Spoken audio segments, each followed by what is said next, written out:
This is breaking Bitcoin, and the Bitcoin devs, they're pissed. Users are frustrated as fees are soaring, but degen gamblers, oh, they're loving it. Bitcoin miners, they're really loving it. And I'm of course talking about the new craze hitting Bitcoin that's kind of also messing up Bitcoin because of the soaring fees, but it's also kind of cool. And of course that is BRC20, aka tokens and NFTs built on top of Bitcoin. In this video, I want to explain exactly what this new technology is and why it has been causing so much controversy in the Bitcoin community. So BRC20 is a new programming language for basically attaching information to individual fractions of Bitcoin, aka Satoshis. So the technology basically takes existing Bitcoin and turns it into a non-fungible token. These tokens are then broadcast out to the Bitcoin blockchain using a process called inscribing. Now, inscriptions can be up to 4 MBs in size, so it's important to point out here that nothing has actually fundamentally changed in the Bitcoin software. It's just people are using the software differently. Meaning, of course, that the network really can't tell the difference between the BRC20 encoded tokens and, of course, just regular old, beautiful, wonderful, untouched Satoshis. No proposals have been passed to change that at this time, and as stated by the creator of the BRC20 technology, saying BRC20 is nothing more than an experiment to demonstrate how assigning data to Bitcoin could actually work. In theory, but people are doing it, right? He said it should not be considered a reliable or complete technology. Now look, there are risks and a required level of trust here when using the BRC20 program, similar to, for example, the Bitcoin Lightning Network, the biggest layer 2 scale network on Bitcoin. You'll need a special wallet that's different from a standard Bitcoin wallet. Currently, the two most used BRC20 wallets are called Unisat and Ordinals. Unisat is only available on Chrome browsers, and Ordinals is a web-based wallet. Now, both wallets actually work the same way for minting BRC20 tokens.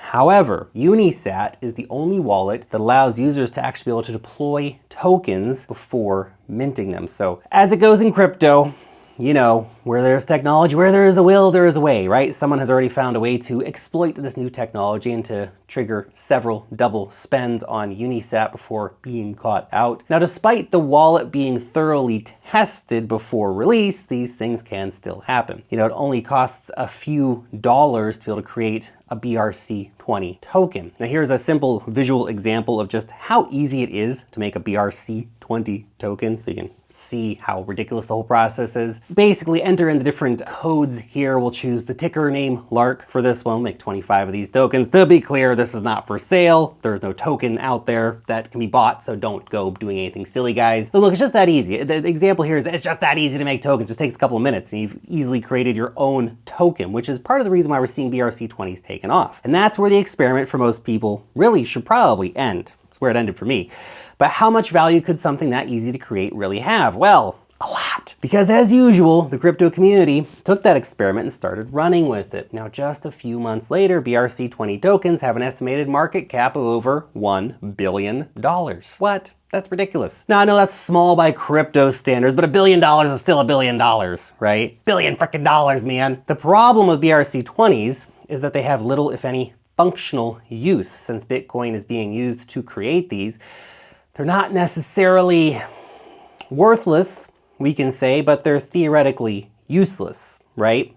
These are not pieces of intelligent, programmable money with, you know, deep, intelligent smart contracts like Ethereum's ERC20 token standard. And it's not like Ethereum where we see tokens actually being required as, for example, payment for providing a service and all this kind of stuff. So, you know, it's really quite different what we're seeing here. Now, before we dive deeper to discuss some more controversial aspects of this technology, I want to take a quick moment here to let you know about my weekly newsletter called Wealth Mastery. It is a crypto alpha newsletter that you need to be getting sent to your inbox. Every single week, my team and I, we are covering money-making opportunities in the cryptocurrency market. We talk about altcoins, DeFi, NFTs, charts, airdrops, and much, much more. We spend about 40 hours a week producing a newsletter that you can easily digest in about 10 minutes. Join our 68,000 weekly readers and sign up for free using the link down below. So let's talk about trading BRC20s, which is simple but relatively unintuitive, working kind of like an auction house bulk deal sort of system. And then there's, of course, the waiting process for your transaction to settle on a congested network with the high fees. Remember, Bitcoin only is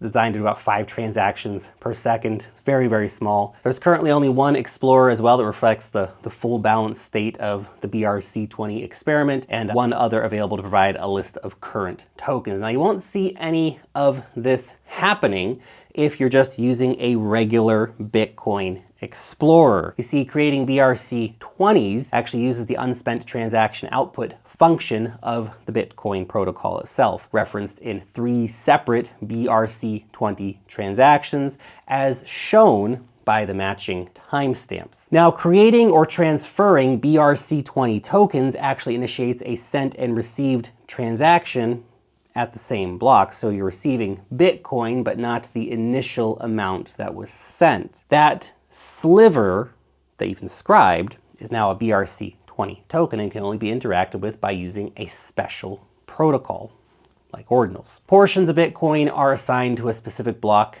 by the BRC20 protocol. Now, Bitcoin hasn't necessarily been burned here, but it's also kind of no longer accessible as Bitcoin in the way that it was before. It's been changed. It's been graffitied, if you will.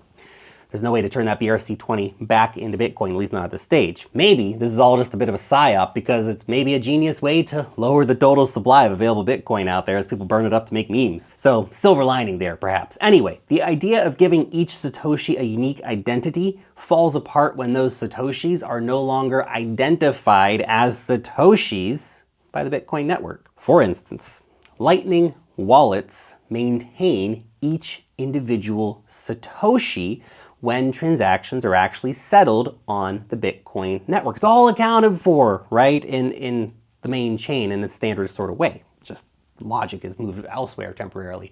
So you can move back and forth between Bitcoin and Lightning Network, and it's all properly accounted for. In fact, Lightning Labs has already been exploring how to issue and send assets on the Bitcoin network reliably. We're going to see this come to Bitcoin Layer 2s. These ideas of token transfers and stuff like that's coming, but not in the way it's being done with BRC20. In fact, they released the first documentation of the Taro technology around this time last year. Now, several exchanges, of course, because they like to make money, have already begun adding support for ordinals. Big exchanges like BINANCE are doing it. But those same exchanges are also very wary about the risks of BRC20 tokens. Mainly, of course, considered nothing more than meme coins, really, if we're being honest about it. No one but ordinals and Unisat here is probably really making that much money. Well, degenerate gamblers speculating on the price going up, obviously, but selling shovels to gold miners, you know, just keep digging up more tokens. That's where the real money is to be made at here. Now, it wasn't until the rise of interest in meme coins this past month that anyone even really showed big attention in BRC20 tech. Is that a coincidence? Probably not. Analytics for the BRC20 protocol are also relatively unreliable at this stage, and maybe they'll get better in the future, with no way to know how many holders there are of a particular token, for example, how many mints have been created, or even how many BRC20 associated addresses there actually are.